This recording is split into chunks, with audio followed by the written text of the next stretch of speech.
आदिलक्ष्मीं जगन्मातरं भावये आद्यन्तरहिताम् अनन्तलक्ष्मीं सदाद्यन्तरहिताम् अनन्तलक्ष्मीं सदादिलक्ष्मीं जगन्मातरं भावये। ज्योतिर्मयि महालक्ष्मी ज्ञानैश्वर्यस्वरूपिणी कमले कमलालये देवी प्रसीद हरिवल्लभे। शिवाय गुरवे नमः। श्रीमात्रे नमः। श्री विष्णुरूपाय नमः शिवाय। श्री लक्ष्मीनारायणाभ्यां नमः। పుణ్యశ్లోక ప్రబంధాఢ్య ఈ నామం యొక్క విశేషాన్ని చెప్పుకున్నాం. రామాయణ భారత భాగవతాది గ్రంథములే పుణ్యశ్లోక ప్రబంధ అని చెప్పబడుతున్నాయి. అయితే ఇక్కడ పుణ్యశ్లోకుడు అని నారాయణునికి పేరు. పుణ్యశ్లోక తీర్థపాద అని కృష్ణ పరమాత్మ నామాల్లో కనబడుతున్నాయి. ఆయన పాదము తీర్థపాదం అంటే గంగ జనించిన పాదం. అదేవిధంగా ఆయన చరిత్ర పుణ్యశ్లోకము. అది వింటే చాలు, తలంచుకుంటే చాలు మనకు పవిత్రత లభిస్తున్నది, పాపములు తొలగుతున్నాయి. ఇలాగ రామకృష్ణాది దివ్య చరిత్రల రూపంతో ఉన్న తల్లి. ఇది ఒక అర్థం. ఇంకొక అర్థంలో శ్లోకము అంటే ఛందోబద్ధమైనటువంటి రచనకి శ్లోకం అంటారు. అలాంటి శ్లోకములు ఛందస్సుతో కూడినటువంటి వేదమంత్రములే.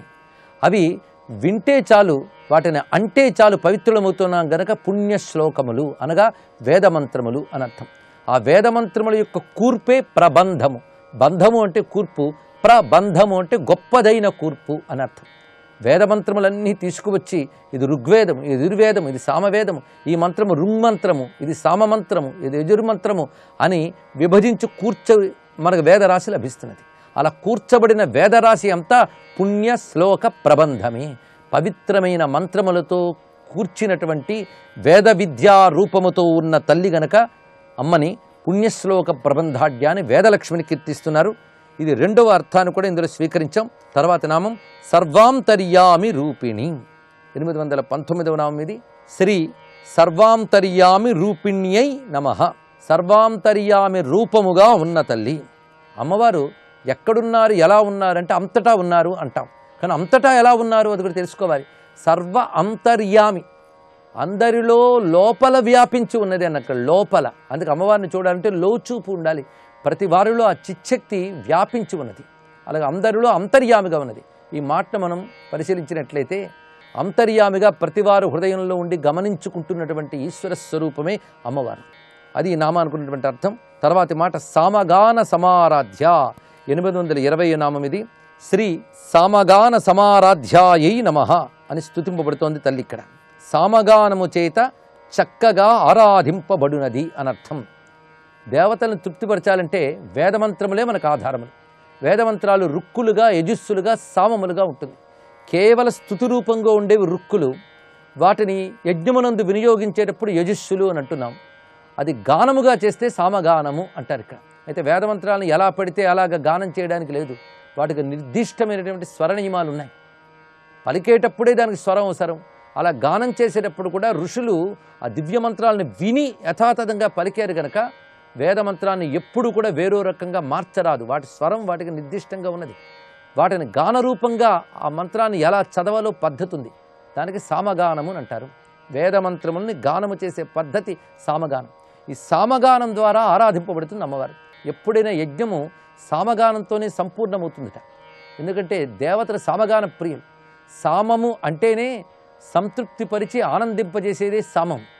అలాగా ఎలా గానం చేస్తే దేవతలు ఆనందిస్తారో దాని పేరు సామగానము. ఆ సామగానము చేత చక్కగా ఆరాధింపబడేటువంటి అమ్మవారు అని అర్థం. ఇక్కడ సామగాన ప్రియా సౌమ్య లలితా సహస్రనామాలు చెప్పుకుంటున్నాం.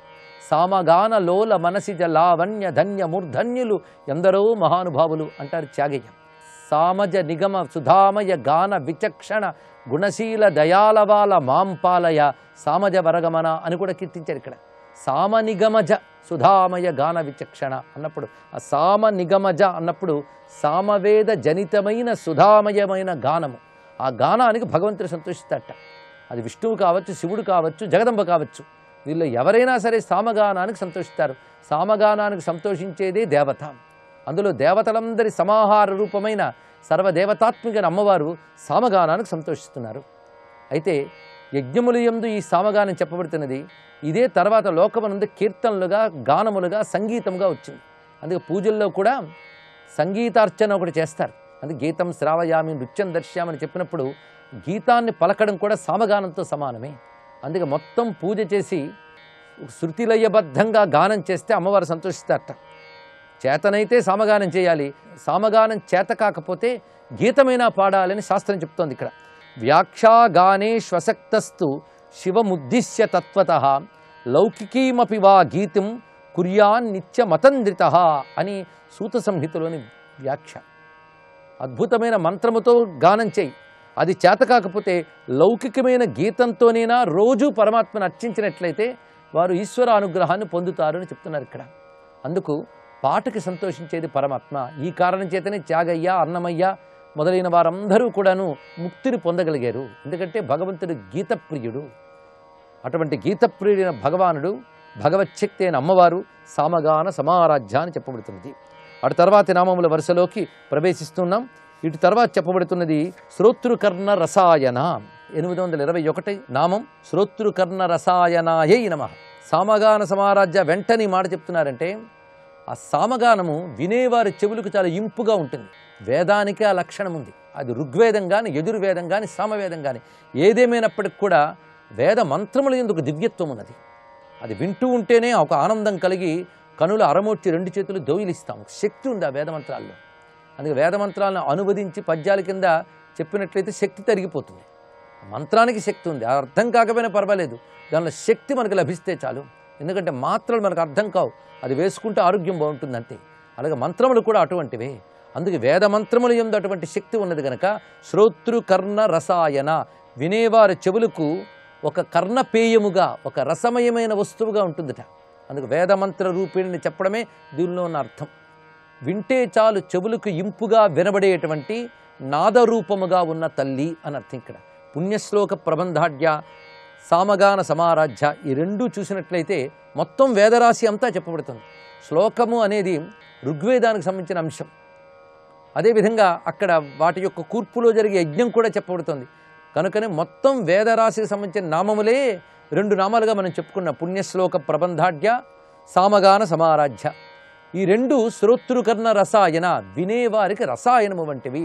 అంటే వినడానికి ఇంపుగా, హాయిగా, ఒక మధురసం వలె ఉంటాయి. ఇది ఒక అర్థం. ఇంకొక అర్థం ఉంది. రసాయన అనే శబ్దము ఆయుర్వేదంలో వాడతారు. ఇది శాస్త్రీయమైన శబ్దం. లోక వ్యవహారంలో రసాయనం అనే మాట వేరు, శాస్త్రంలో రసాయన శబ్దానికి గొప్ప అర్థం ఉంది. రసాయనము అంటే ఆయుష్ని పెంచి ఆరోగ్యాన్ని కలిగించి పుష్టిని తుష్టిని ఇవ్వగలిగే ఒక ప్రత్యేక ఔషధానికి రసాయనము అంటారు ఆయుర్వేదంలో. ఇది తయారు చేసే పద్ధతే చాలా చిత్రమైనది. రామ రసాయన తుమ్హరే పాసా సదా రహో రఘుపతికే దాస అంటాడు తులసీదాస్. ఆ రసాయన శబ్దం వల్ల అక్కడ వాడారు. అక్కడ అలాగే వైద్యాది శాస్త్రములు చెప్తున్న రసాయన అర్థం ఇక్కడ తీయాలి. శ్రోతృకర్ణ రసాయన అంటే వింటే చాలు ఆ చెవుల ద్వారా ఆ వేద ధ్వని ఏం చేస్తుందంటే ఒక రసాయనంలా పనిచేస్తుంది. మధురంగా ఉండడమే కాదు, వాడు బతుకుని బాగు చేసి ఔషధంలా ఉంటుంది. అందుకే కొన్ని గ్రహశాంతులకి వేదపారాయణ చేయిస్తారు. ఆ మంత్రములు వింటూ ఉంటేనే చాలు మన శరీరంలో ఉన్నటువంటి జన్మజన్మల పాపాలే దహనమవుతాయి. అలాగే జాతకంలోని దోషాలు పోతూ ఉంటాయి. అందుకే కొన్ని గ్రహదోషాలు, కొన్ని అరిష్టాలు శాంతి కోసం వేదంలో కొన్ని భాగాలు పారాయణ చేస్తారు. ఆ పారాయణ చాలు, ఆ శ్రవణం చాలు, ఒక ఔషధంలా పనిచేస్తుంది. అందుకే రసాయన శబ్దానికి ఇక్కడ ఔషధ విశేషమైన అర్థాన్ని స్వీకరిస్తే విన్నంత మాత్రమునే చెవుల్లో ప్రవేశించి ఔషధంలా పనిచేసే వేద మంత్రరూపిణి, నాదరూపిణి అమ్మవారనే భావాన్ని చెప్తున్నది. 822వ నామం జీవలోకైక జీవాతు. ఇది నమస్కారంలో శ్రీ జీవలోకైక జీవాతవే నమః. ఇది కూడా మునుపు నామంతో అనుబంధం ఉన్నది. వేదస్వరూపిణైన అమ్మవారు సర్వ ప్రాణికోటికి ఏక జీవాతు. ఏక అంటే ఒక్కటే, ప్రధానమైన అని అర్థం. సర్వ ప్రాణికోటి బ్రతుకుతోందంటే దేనివల్ల బతుకుతోంది ఇది తెలుసుకోవాల్సింది. శరీరం అనారోగ్యంతో మనం ఉన్నామంటే దేనివల్ల? అదే అసలైన ఔషధ శక్తి. జీవింపజేసే శక్తి దేనికుందో దానికి జీవాతు అని పేరు. మనల్ని జీవింపజేస్తున్న శక్తి ఆ చిచ్చక్తే, ఆ జగదంబయే. ఆ జగదంబ లేకపోతే ప్రపంచంలో దేనికి ఉనికి లేదు, మనికి లేదు. అందుకే జీవలోకానికంతటికీ ప్రధానమైనటువంటి ఒకే ఒక్క ప్రాణశక్తి, ఆధారశక్తి అమ్మవారు కనుక జీవలోకైక జీవాతు అని చెప్పబడుతున్నది. ఇంకొక అర్థంలో వేదమే అమ్మ రూపం గనక ఈ వేదం ప్రపంచంలో అందరినీ జీవింపజేయగలిగే శక్తి ఉన్నది. అందుకే వేదం క్షేమంగా ఉంటే ప్రపంచం క్షేమంగా ఉంటుంది. వేద ధర్మం క్షేమంగా మనం అనుసరిస్తే మనం క్షేమంగా ఉంటాం. వేదం అంటే టెస్ట్ కాదు, ధర్మం. ఆ ధర్మం ప్రకారంగా మనం జీవిస్తే ఆ ధర్మమే మనల్ని జీవింపజేస్తోంది కనుక వేద ధర్మ రూపముగా జీవింపజేయునది అనే అర్థాన్ని కూడా స్వీకరించవచ్చు. మొత్తానికి ప్రాణములిచ్చి కాపాడే తల్లి అనే భావం దీనిలో ఉంది గనక ఆ భావంతో ఈ నామాన్ని పఠించే వారికి ప్రాణశక్తిగా అమ్మ రక్షించి ఆయురారోగ్యాన్ని ప్రసాదిస్తున్నది. 823వ నామం భద్రోదార విలోకన. ఇది నమస్కారంలో శ్రీ భద్రోదార విలోకనాయై నమః. అమ్మవారి చూపులు ఎలా ఉన్నాయో ఇక్కడ చూపిస్తున్నారు. ఎందుకంటే లక్ష్మీదేవి కటాక్షమే మనకు కావలసింది. అమ్మ కడగంటి చూపులు మనపై ప్రసరిస్తే చాలు అన్ని దుఃఖాలు దరిద్రాలు తొలగిపోతున్నాయి. అందుకు అమ్మవారి యొక్క చూపుల్లో ఉన్న 2 లక్షణాలు చూపించారు ఇక్కడ. భద్ర ఉదార 2 లక్షణములు ఇవి. భద్రము అంటే మంగళకరమైన అని, ఉదారము అంటే దాపరికం లేకుండా అని అర్థం. ఇక్కడ అంటే ఉదారంగా అమ్మవారు చూపులు ప్రసరిస్తున్నారు. మన అర్హతలు చూసి అమ్మ కాపాడటం లేదు, తన అనుగ్రహంతో కాపాడుతుంది. అర్హతలే చూస్తే అసలు అనుగ్రహం పొందడానికి ఒక్క అర్హత కూడా మనలో కనబడదు. కేవలం అమ్మవారి యొక్క అపారమైన కారుణ్యం, అది ఉదార కారుణ్యం. దీనికి ఔదార్యము అని అంటాం. అవతలవాడు ఎటువంటి వాడైనా దయ చూపిస్తే దానికి ఔదార్యం అనాలి. అంతేగాని అర్హతలు చూసి లెక్క కట్టి దయ చూపిస్తే అది ఔదార్యం అనరు. అమ్మవారి దగ్గర ఉన్నది ఔదార్యం. అందుకే అమ్మ చూపుల్లో ఔదార్యమైన కారుణ్యం ఉన్నది, 2 మంగళకరమైన లక్షణం ఉన్నది. భద్ర ఉదార ఈ 2 మాటలు ఒక్కసారి భావించి ఈ నామాన్ని తలంచుకుంటే చాలు మనకు ఆనందాన్ని కలిగింపజేస్తున్నది. భద్రమైన ఉదారమైన చూపులు కలది అని చెప్పడంలోనే మంగళకరమైన కరుణామయమైన దృష్టి కలిగిన తల్లి అని అమ్మవారి కటాక్ష వైభవాన్ని ఈ నామంలో ధ్యానించి తర్వాత నామములు 30 కోటి లసత్కాంతి తరుణీ హరిసుందరి మీన నేత్రాచ సేంద్రాక్షి విశాలాక్షి సుమంగళి ఈ నామముల వైభవాన్ని రేపు పరిశీలిద్దాం. సర్వం శ్రీ లక్ష్మీ చరణారవిందార్పణమస్తు.